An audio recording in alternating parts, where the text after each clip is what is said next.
Welcome to the Oh So Spurs podcast, where Spurs come out of a fixture at Old Trafford undefeated that some find disappointing and some find a great sign of our future. And with us today to discuss the game, along with read out your questions, is Si. How are you, mate? Hello, mate. All good, Jim. Thanks. Good to see you. We've got Jonny. How are you, mate? Tip top, mate. How are you? I'm doing good, thanks. I'm doing good. And Deej, how are you, sir? Doing good. A little bit cold, but other than that, perfectly fine. I'm in a bit of a different setting today for regular viewers, but I'm in Houston, so not too far from Deej this week. I actually watched the Man United game in with the Houston Spurs Supporters Club, which we'll talk about a bit because it's just nuts how big our support has grown out here. I couldn't believe it. That's cool. Crazy. But yeah, so what we'll do is we'll just go around and we'll get our kind of debrief on the Man United game, and then it's going to be interesting to read out your questions because we had some really good ones. And I think there's some really conflicting views going around amongst the Spurs community, whether that was a bad result or a good result, based on the injuries, based on where we're going. Some people are still looking at fourth as the goal. Some are looking at the title. It's a really good time to be talking about it. But Si, what did you make of the game? I thought the first half was maybe even Stevens. They went in. I think they went in ahead, and they were a little bit lucky to go ahead. But we did look a little bit rusty at the back in the first half. But second half, we totally dominated, and we should have really come away from that with a win, except for McTominay's header in the last, or maybe just about the last touch of the game, where we could have. But I think the biggest thing that we take away from that game is, listen, we've gone on about how many players we've got missing, and we've had those players missing for a while, but we don't stop playing the style of football.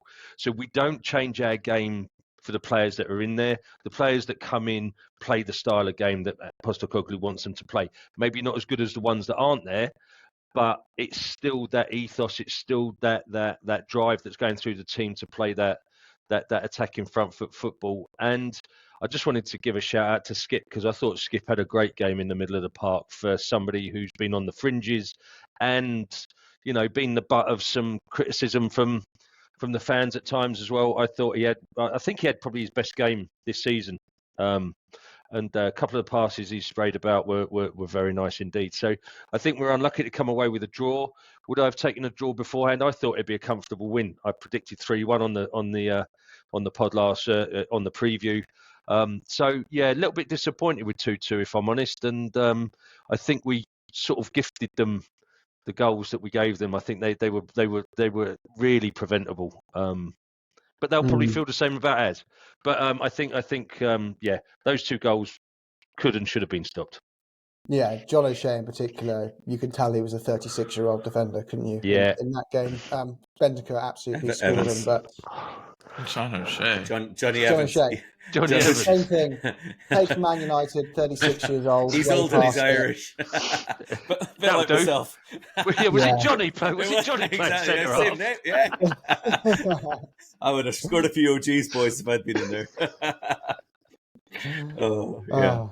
And on that, and so talking about the system. That's a jet lag, mate. All right. Yeah, exactly. I've been up since 4 a.m.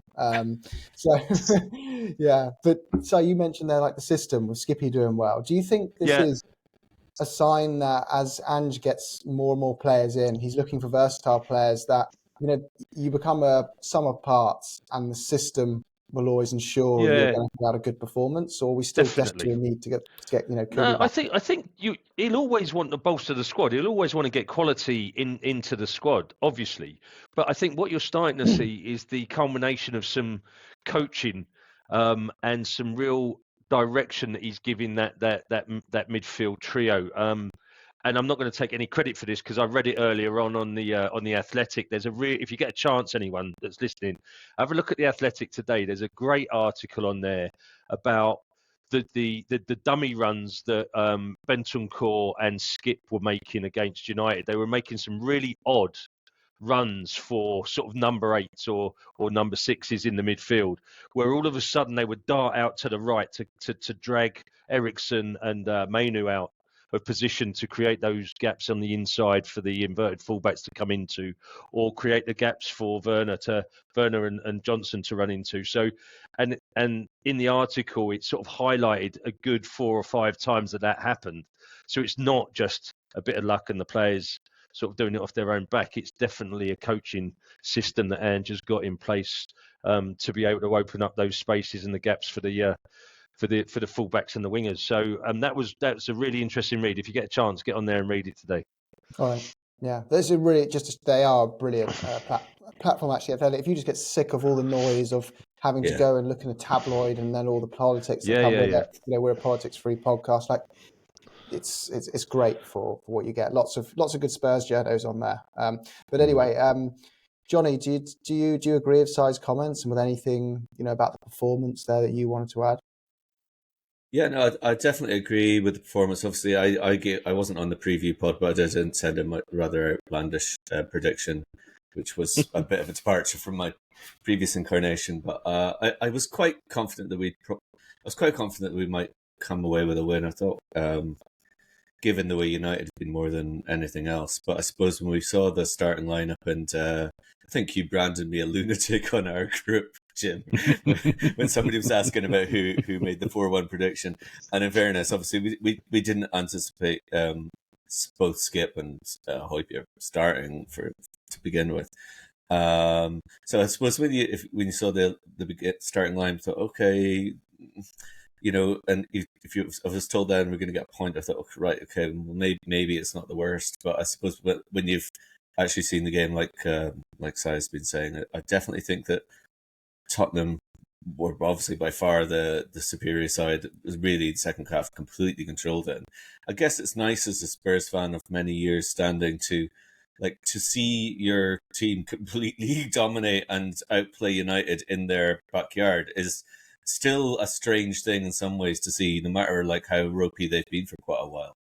But it is, I suppose, it's a little bit disappointing in some ways I don't know how, it's probably due to the personnel and the issues we've got with fitness and not being able to bring on players because our bench was pretty much non-existent, that we didn't really go for the jugular and come away. And, I think we kind of let them off a little bit because I don't think Anana had a whole lot to do, in fairness, despite our possession and our domination of territory as well. And like I said, we could easily have lost the game in the end with that final chance. So, I think on balance, definitely we were the better team. There were lots of little sort of individual things worth making note of, other than the ones that Sai's mentioned. I mean, from my point of view, it's interesting. I think Bentancur was given man of the match on the TV commentary, and I think I saw Richarlison holding a man of the match trophy from somebody else, whether it's the official Premier League one. I personally would have given bastard. Set it away. Yeah, exactly. I would have given it to a doggy. I thought a doggy was unbelievable, and just his power and his pace and his just composure and I thought he was unbelievable. But just to see our best four at the back was brilliant. To see them, obviously Romero and Van de Ven both starting for the first time in quite a while. And I guess also Werner coming in to begin with. I know that there's a few Sissoko type shots unleashed, but he did get himself into positions. You could see what his the potential, what his pace can do. He did get his assist, and then Dragusin come on at the end for 5-10 minutes as well, which was great to see too. And he looked the part, I thought, when he came on too. So there's loads of positive things, and I guess when we're looking at the return of Maddison, hopefully for the City game, and then the boys coming back from their respective international tournaments, clearly we're in a far better position than United are, and it's not the worst thing in the world, especially when Villa drop points in a game that you'd expect that they may have won, but it's not easy, I suppose, ever in a way. But so that was good. We didn't lose ground on them, So yeah, lots of positives, I suppose. And you can see some real patterns of play from us, where United, you really don't know what their patterns of play are. I mean, I think, I don't know if it was Neville or someone on one of the review shows was saying it just looks like they get the ball and they're looking for the next pass, whereas Tottenham get the ball and they know where the next pass is going to go as they receive the ball. They know the run that's going to get made, or they know where they're going to pull players out of position. And when you got players like Romero who can play a pass that takes 6 people out of the game for the second goal. Oh my God, what a pass that was! And then Bentancur pointing for about 5 minutes where he wants the ball. Yeah. Just stick it in there, mate. Don't worry about it. Stick it in there. O'Shea or whatever his name is won't get to it. Yeah. Yeah. We were good. Like, set pieces were obviously a strength for Spurs as well, which again is the novelty after so many years when we were absolutely rubbish. Okay, we were actually quite good last year. Romero's header, man. Romero's header. Another inch below, and it breaks the net, doesn't it? Yeah, completely. Yeah. Oh man. You can see why some. Sorry, dude, you go. Actually, go on. I was just gonna say. I mean, I was just gonna give a quick shout out to Ryan Mason because, like Ange said after the game, he's been in charge of our set pieces since we let go of Vio. So it's clear that he's learned something because we've been a lot more. We've definitely been a lot more lethal this season in set pieces than years past, which I think just kind of goes to like the main point of Ange and the entire coaching staff, like working really hard to implement a very specific style of play and making it so that if you're like a world-class player, you can elevate the team, but the team is going to have a really high floor because of the way that we play and the style of play and the patterns that we use.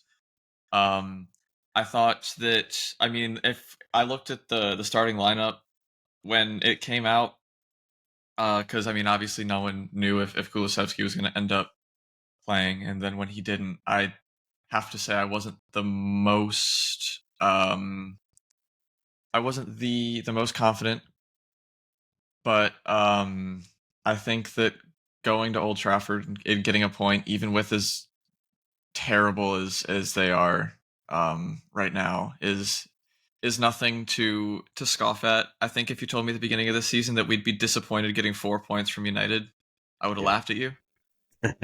So, I mean, I think that just goes to show how far we've already come, how far we're continuing to go, and also a little bit of how bad that United are doing right now. But yeah.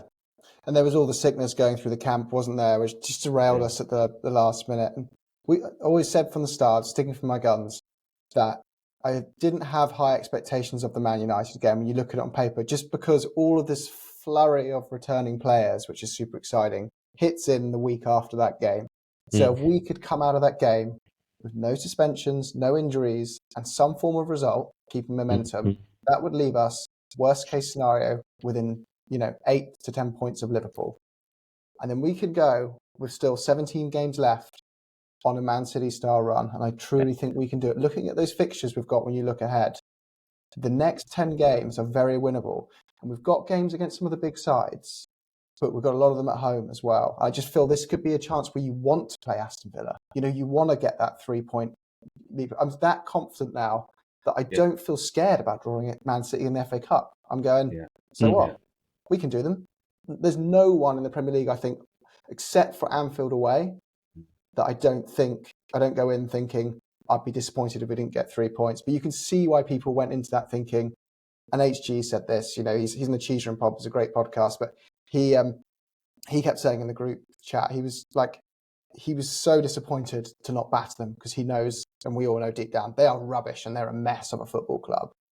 But when you take the context of missing your whole front six, all of them, not many teams come out even at a mid-table away fixture with something. Yeah. Most of it's just complete damage mitigation at that point. But listen, if you would have said that we'd have picked up a draw at Arsenal, Man City and Man United this season away from home, you'd probably take it, wouldn't you? Yeah. Oh, you absolutely would have. But I get there was a comment HG made, which is, keep going to stop talking about this guy. But he made another point. He was like, you need to stop going to these games and thinking about that's a hard game because of it's got a historic badge behind it. It's like, no, they're just a mid-table team and we went away and got a point. I get that. But there is still an element of us missing that whole front six, and any mid-table game is a tough one. And Old Trafford is a tough, but they always seem to get a result when they desperately need it. Keep that guy in a job, and the longer he stays in a job, long may it continue, because he is. I'm so glad we didn't get him. They must be looking at us with such envy, thinking Ange would be the perfect man to turn our fortunes around, and he's sat. It takes a long time to turn a club around, doesn't it? Yeah, it takes weeks apparently. The thing about those away games, Jim, as well. Like, I mean, we in all of those games at the Etihad and the Emirates, and at the weekend we were like behind once or twice. So I think we were each of those occasions we were coming from behind, and again, like it is an illustration of the belief and the character. And I know like it's a fair point that HG is making in terms of the mentality that you want to get to, but I do think there's I don't know how you guys felt, but when they scored after 3 minutes, I'm thinking, oh, okay. I mean, I guess it's a good time to concede in a way that you've got more time to get the equaliser and everything, but at the same time it's like, oh, here we go again kind of thing, potentially, because we've just been there so many times as Spurs fans, but actually that's not what happened, and our players do look like they believe in themselves and they do work for each other and stuff. So I think the fact that they've done that 3 times in those venues does say quite a lot to come from behind. Should we go on to questions, guys? Just a quick shout out to Houston Spurs as well. I'm not normally in Houston, normally just outside London, but as I was in town, I wanted to find a Spurs supporters group. They welcomed me in with open arms. I go into an Irish bar expecting 10, 15 people. There must have been over 100 people in there. Yeah. And these people, like a lot of them have never been to the ground, but they are proper Spurs. Like they're kitted out. They love it. The atmosphere in there was better than what you'd get in like a bar in England. It was insane. Everyone's screaming and clapping on subs, the passion. Cool. And there's a pub down the road. It's an Arsenal pub. And then another one down the road from there, it's a Chelsea pub. And they're all kind of in a line. That's all the London clubs. Absolutely brilliant. So if you are listening in the US and you're not a part of your local supporters group, check it out, because there's Buffalo Spurs, there's loads of these groups. They're awesome. I'm hoping to drop in on Nashville Spurs when I'm out there in a couple of weeks for the Everton game. Although it's an early start. It's a 6:30 kickoff in Nashville, but they're opening the bar special for it, so I'll have a couple of jars with the Nashville Spurs at 6:30 in the morning. Well, I might just go through. I might just go straight through and get there in the end. Don't forget your rhinestone jacket, mate. That's it, mate. Yeah. Well, we'll jump onto the questions then. So Tottenham Simpsons, that's a great account on Twitter, by the way, as well. I'll give these 2 questions for you, Si, here. Where is Levy on his redemption arc? And when will we get the handsome guy who runs this account back on the podcast? I'm not joking. Yeah, all right. Yeah, is that your account, Jim? By the way, I don't know. I don't know how. Who is this fella? It was me, so it's not me. Yeah. Levy's redemption arc. It's a difficult one because I think we addressed a little bit of this on the on the preview pod where it was is Levy forgiven yet? I think he's on the arc. I think the jury's still somewhat out. I mean, the decisions that have been taken over the last 6 months to remove himself from the football side of stuff and focus on the business side. I don't think you can knock him for, now that all of this FFP stuff's coming out, and we're going to do a little bit on that, I think either later this week or next week. Now that all the FFP is unravelling elsewhere, all of a sudden the business side of our club looks somewhat special rather than just being a title. Give the Postecoglou era some time to settle in, another transfer window in the summer, and then see where we are with that. So I still worry what happens when things start going wrong, because at some point they will. You're never going to stay this positive forever. But at the moment, I'm willing to give the benefit of the doubt and see how this pans out. See how Scott Munn and the rest of the organisation that they put in place really starts to influence the football side. So I think now that we've got a separation of duties there, I think let's see how that pans out and see if that decision's been a good one. I mean, this season we'll probably only win the league by 1 point, but next season we're going to win it by 9, 10 points. Easy.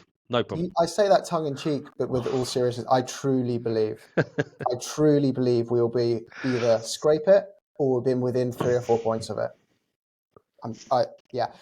So next question, David Harris. Hey mate, he said, did you feel like it was a wasted opportunity given how poor United are? I think you're on a similar page to HG there, David. So I think we discussed a bit earlier. I can see completely why you can go away and you have the right to go away feeling that. But I just think with those front 6 missing, there's no shame in that result. If we had even one of those, Son, Kulu or Maddison, we win that. You look at the bench and you go, all we have to throw on is our Kit Kat in Brian Hill. You can break him in 2 very easily. We just didn't have any power to bring on. Johnson, I think most have spoken at the moment, maybe he's better suited to being a player that comes on at 60 minutes. But we're having to start these guys because we just don't have the options with Kubo being out last minute. And what are your thoughts there, guys, on that Johnson thing? Because I don't think he was ever bought to be a consistent starter for us this season. I think he was probably bought to be an impact sub, to come on for Kulusevski and maybe start a couple of games, but not to have a run of like 12 or 15 games in the starting lineup. Yeah, I mean, it's kind of hard to know what we bought him for, because the price tag is just so hard to get your head around, because everything is just so unbelievably inflated, and the fact that he's homegrown also just probably doubled his price, honestly. So I think that Johnson's still being treated a little bit unfairly, because the things that Johnson does well are things that we expect footballers to do well, I guess, and that's run fast, kick hard, basically. And like, as we know by watching plenty of players who don't do that, that is not necessarily what every player can do. Like, I mean, just think about Ndombele. That dude did not run fast. But like the stuff that like we look at in like the comps, the highlight reels and stuff, that's not really the stuff that Johnson's great at. He's not gonna do like a rainbow flick and then like Rabona across it. He's not gonna do any of the stuff that's gonna look like super pretty and make you go, wow, that's like a great footballer. But the stuff that he is doing at this point is he's allowing himself to be an option out wide, and he's not consistently, but like consistently enough getting around his man and getting the ball into an area that's dangerous, even if he's not getting the like crosses like exactly where they need to be. He's clearly working off of almost like a flow chart, I think, that Ange has given him and that the coaching staff has given him. I think that that's to be expected from someone who's as young as he is, and also making the step up from a team like Forest, where his job was basically just stay and then run, get the ball close to the goal, and then something happens. Because to a team like a more possession-based team like Tottenham, I think that as he matures and as the everyone in the team gets more comfortable in the system, and we have a run of games where we have a consistent front three, starting 11 even, I think that he'll get more comfortable being more expressive, and I think that will be what really unlocks his game. Yeah, and I agree. I think it's up. Oh my gosh, sorry, someone's looking through the window there. Made me jump. I agree. I think it's like someone got the stats of Sonny and there was another player who ended up being amazing for us. Oh my gosh. Anyway, it was like Sonny and someone else, and Richarlison, and how like Johnson's first games had much better output than all of those players, and they were all older than him. So that I get it. If this time next season we're not seeing any improvements, but I'm seeing these little small incremental things that he's adding as he gets there. I think what we want to see is him like driving at players, powering past them.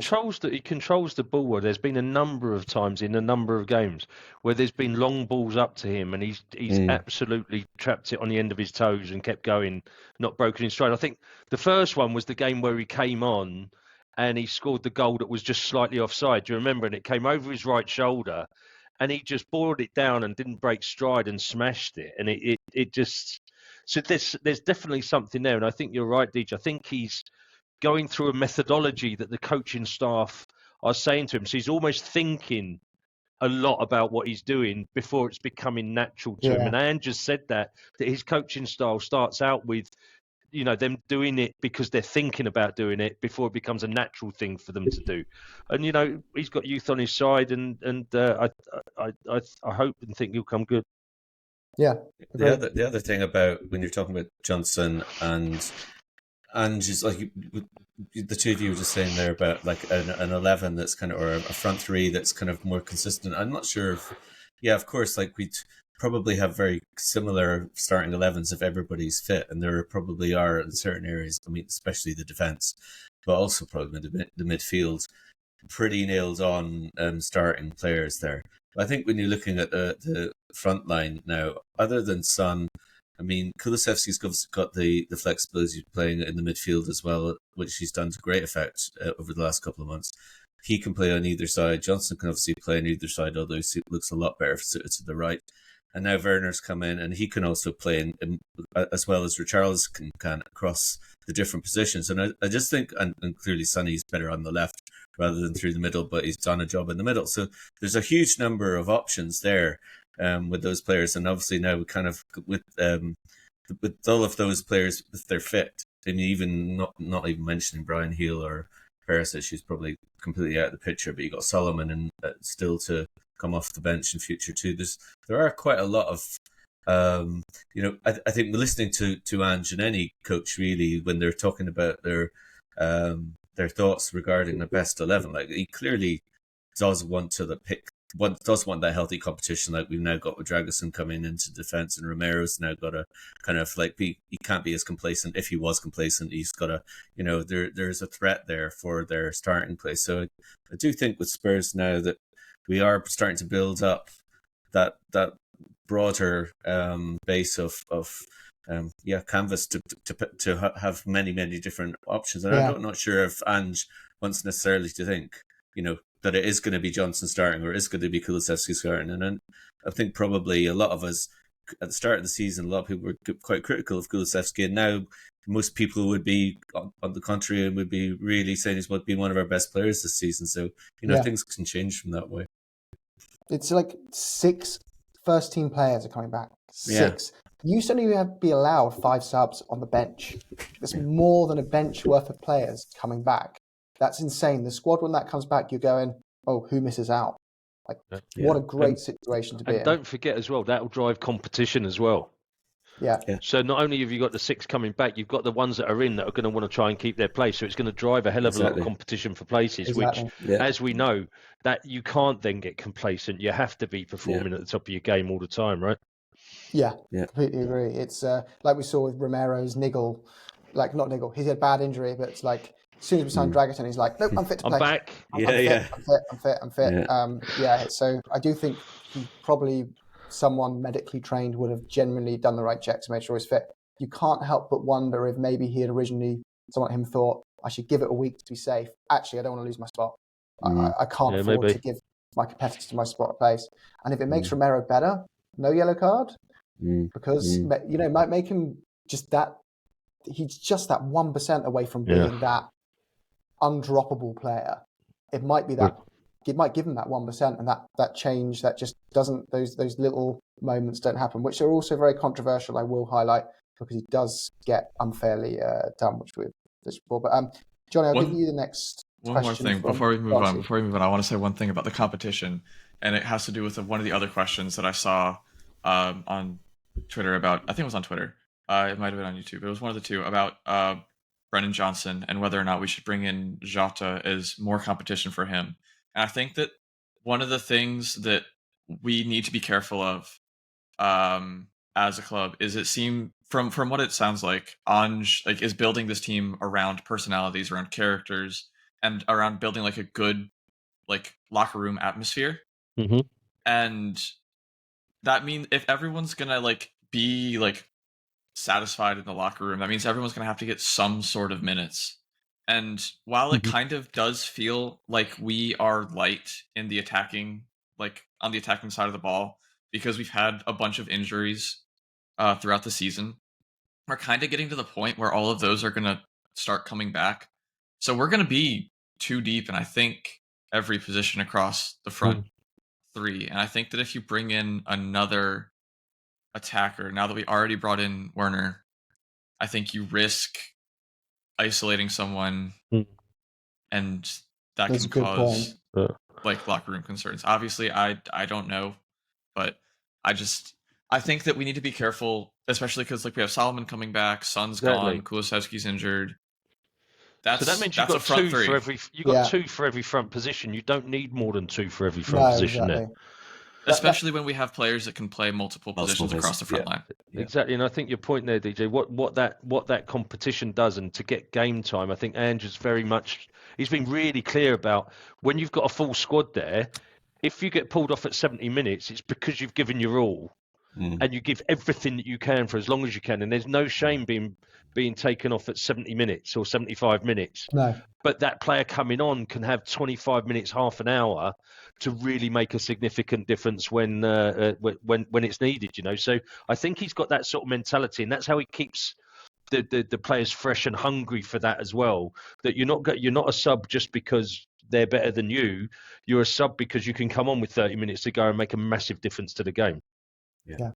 I think this is a really good point to bring up, and it's also like the midfield feels lightweight. You add an extra body in there, and then 4 players come back, and suddenly, what the hell do you do with the guy you just signed? Like, Højbjerg is just going to be turning, to a skeleton on the bench.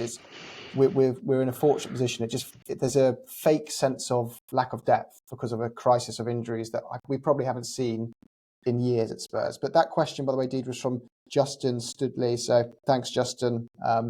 That was your question there. Question for you, Jonny, then.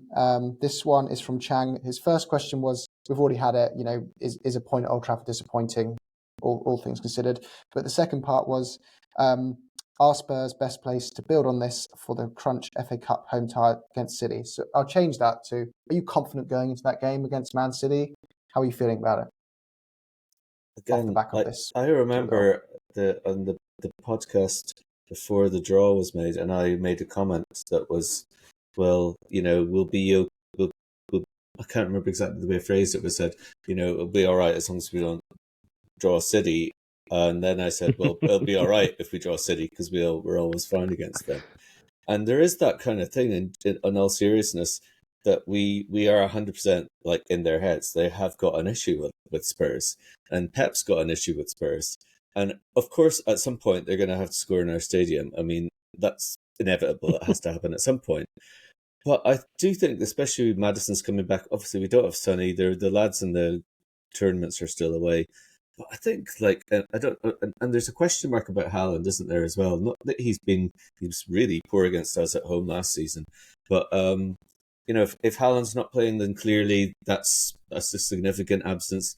I guess the key thing for them is De Bruyne coming back, and his little 20 minutes, half an hour the other day was unbelievable, and his contribution was incredible. So, it's one of those things. I think that with our atmosphere, a game under the lights, 8:00 kickoff on a Friday night, just going to be a great noise there. We're going to be totally up for it. Wouldn't have been a game at the Lane for 3 weeks.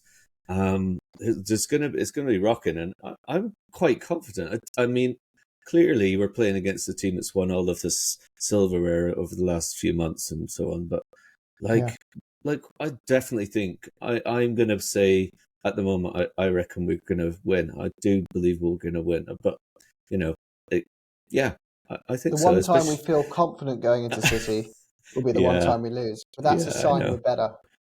Yeah, totally. Yeah, there you go. I think I'd feel more confident if we had the City killer, but unfortunately he is away. True. So that's the one thing that's giving me pause. It's Sonny is their kryptonite, isn't he? Yeah, but they are conceding goals though. They are conceding goals, City. Yeah. So whilst they're still magnificent going forward, they're and they are scoring goals without Haaland. But they're still, you can get at them at the back, definitely. Yeah, agree. Next question is from Richard Poole. I love your handle, Richard, on Twitter, which is top div. What did you make of Ange's post-match interview? Although he has praised the team and players in the past, I've never heard him being quite so complimentary. It's lovely to hear and made me think he's really excited for the future. Yeah, I heard this being brought up a few times. This side or Deej, if either of you want to take this. What did you make of that? Was that different? It's a change in tune. I think what he's seeing there is a group of players who might not be first choice players really executing his plan. Did you see the look on his face when Bentancur scored that goal? The equaliser. He was just yes. It wasn't just, usually he turns around and he's just with his arms in the air, but he was just like, yes, and he give it a round of applause, as though that is something that they've absolutely been working on in training. And I think what he's starting to see there is a squad depth that's starting to come together and playing the way that he wants them to play. And I think he's got to be as excited as us, if not more, for the players that are coming back. And now he's seeing the development of the more fringe players, if you like, really executing. And Bentancur coming back into that side. Oh my God, what a player that boy is! What City a fans player! were on Twitter at the game saying like, sign him up. They want Porro back and Bentancur. Now the best team in the world are after two of your players. They're doing something right. Absolutely stunning. Yeah. Yeah. I think just to echo what Sai said, I think that this is definitely the case that we have this team. We had one senior midfielder / forward on the bench to start the game. We had Brian Heel. That was it. Our unused subs were Forster, Austin, Santiago, Donley, and Dorrington. So we had 3 kids and 2 goalies. Yeah. And we went into Old Trafford and we absolutely dominated them. Yeah. We gave away 2 goals that probably that on another day don't go in. I mean, Højlund has scored twice in the league, including that one. And how often, Deej, have we been in the situation of the last 5 years where when Spurs are in the situation and we're rotating for a cup or whatever it is, we're Europa Conference League, Conte and Mourinho, and they go, time for these players to show me that they've got a chance in this. And it's just the worst football you've ever seen. And I think that was Ange's moment of, I can actually genuinely trust my bench, because those are effectively his bench that were playing today in a massive game to deliver. Yeah, and I think this is kind of, I wonder if the reason that he's so happy about this is because he couldn't at the Fulham game, even though that was also a draw. But we went in with a heavily rotated squad and we played terribly. And this time we went in with a heavily rotated squad. This time it was not this time it was because of injury and other reasons. But we went in and we played great. Yeah, we did. And Carelfo on YouTube says Bentancur is world-class Coys. Yes, correct. He sure is. We've had this one before, quickly answer it, but Mr. Quitak said, what's our best starting midfield 3 if everyone was fit? I have new thoughts on this from the last game. Bentancur, I think that Bentancur should be... I love Sarr. I think he's so good. I think Bentancur needs to be an 8. I think he needs to be an 8. I think because before I was questioning whether he should be a 6 or an 8. I think it needs to be Bissouma, Bentancur, and Maddison, because up and down the pitch is just such a huge part of his game. He can make those runs into the box that you saw when he scored. I mean, before he got injured last season, he had, I don't remember how many, but he had a fairly decent chunk of goals for someone playing not even as the most advanced midfielder. And he's just so good in all thirds. And I think that putting him, it's kind of like it's a little bit like the Son situation, where Son's good as a left winger, but I think he's better as a forward, as a 9.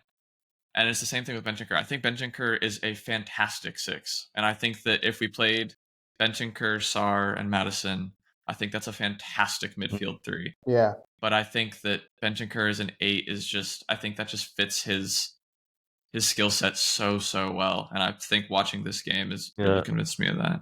Yeah. I think the question is the Sarr Bissouma question, isn't it? That's the question. Yeah. And I think what Sarr gives you off the ball, I think, is a little bit more than Bissouma. I think Sarr covers that right-hand side of the pitch where we don't have as much pace as we have on the left-hand side of the pitch. So I think on the left, Udogie and Werner cover that space very well, and Son's lightning quick as well. On the right-hand side, you're Kulusevski that can't get back as quick as the left-hand side, and Porro, fantastic going forwards, but he does leave some gaps in behind that Sarr comes in and covers on a regular basis, and I think he does that better than Bissouma. So I think it's horses for courses, and I think I would rotate those two depending on who you're playing. It's the Jonny, physicality that Bissouma offers as well, isn't it? I mean, there's there is, and it's not like this that obviously Sarr's much younger. He's still going to physically develop and bulk up probably, and he is strong. And he doesn't shirk tackles,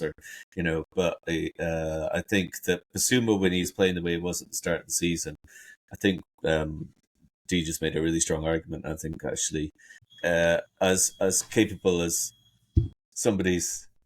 as capable as Bentancur is in every third. They were all making lunch. Bentancur up front is probably further up the field is where you're going to get the best benefit. I think Deej's right, actually. Well, Sarr, I'd say, we got really young defence, average age of 22 or something, just insane for the level which they play at.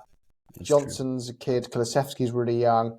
The midfield is the only part you say, they're not old by any means. They're already at their peak. Sarr is the future of the team. Yeah. Like, he is probably going to be what we're building our whole midfield around in 2 years' time. So he's already so far ahead of schedule. An amazing talent to have. Last question, Jonny, I'll give this one to you because you've had a question less than everyone else there, but this is from Rick. Who will start in the FA Cup round against Man City? In particular, will Kulu replace Johnson or Skip? If fit, would Solomon come in for Werner? And do you think Maddison will start, come off the bench? Right, there's a few bits to unpick there. I think we'll answer the Maddison bit up front to say I can't see him starting because he'll come off the bench if he is sort of fit. But let's break the other ones down, Jonny, if you can answer them, which is Kulu.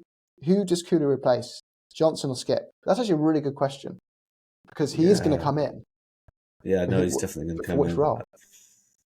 Well, I suppose it does go back to what you're saying, that Maddison definitely doesn't start. I mean, Bentancur wasn't fully fit and he came straight back in. And Maddison's going to have had 2-3 weeks training before the game. I'm not sure that he won't start, to be honest with you. I definitely think Kulusevski is going to come in 100%. And he's been a bit of a thorn in City's side himself. On countless occasions. I think his first goal for Tottenham was at City Stadium. So, I would say that you're going to be looking at, in the midfield, probably, you've obviously Bentancur in your 8th position with, I'm going to go with Maddison coming in. I just think that it's too good an option to start with. Like, and you need to get a good strong start. So I'm going to Madders and Kulu back. Don't. Yeah, why not? And then it's between Skip and Højbjerg for the and then fairness, actually, Skip played a more advanced role, didn't he, against United? So I'm not sure. I would say that he was more effective in that position, but that's not where he would be playing if Maddison and Bentancur were playing, unless Bentancur went back to a 6. So I guess it's how you tweak it. Good answer. We'll need to wrap it up there, but just to say that, we're going to do another episode in the break, and we're going to focus on, there's so much talk around financial fair play. So I think what we want to do is, we've got an amazing admin on our Twitter account, which is just a post that's just blown up lately, really detailing what we think of financial fair play, who's worth the money. So at Also Spurs, you should check it out if you want to see that one. It's going over. But we want to discuss that, break that down, because there's so much division at the moment, and it's amazing seeing teams who were previously so for financial fair play suddenly spin against it when it impacts them. But I think there's clubs being punished for financial fair play for such different reasons. Like Chelsea and City are being punished for a very different reason to Everton and Sheffield United. Why are some being punished before others?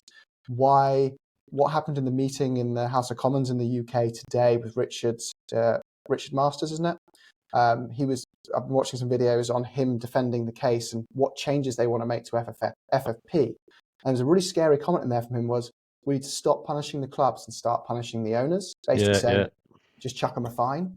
Like, so you can just spend whatever you want, and if you're rich enough, like, it just stinks of City's case being pushed back to 2024 and being finally given a date where the new rules will impact them potentially instead of the old rules. So are they trying to just get this laid up to protect? There's so much to unpack. I think we need to go over what the rules are today in that podcast, what they look like they're going to be in the new ones, and the perspective from each team. And also what we'll try and do is give you a view of where Spurs sit roughly in that FFP health bracket. I think we can try pick it apart to give you, it's hard to get exact answers because you don't have the level of accounting you need to get the exact answers. The club would need to send us stuff, and that's not going to happen. But you can get enough information to say, it looks like we're in a pretty good spot or not. So we'll unpack all that. Make sure you look out for the opportunity to leave questions. You'll need to be subscribed on YouTube or on Twitter to do that if you want us to read them out. So make sure you do that. And up the Spurs. Go on, you Spurs. Come on, you Come on, Spurs. you Spurs.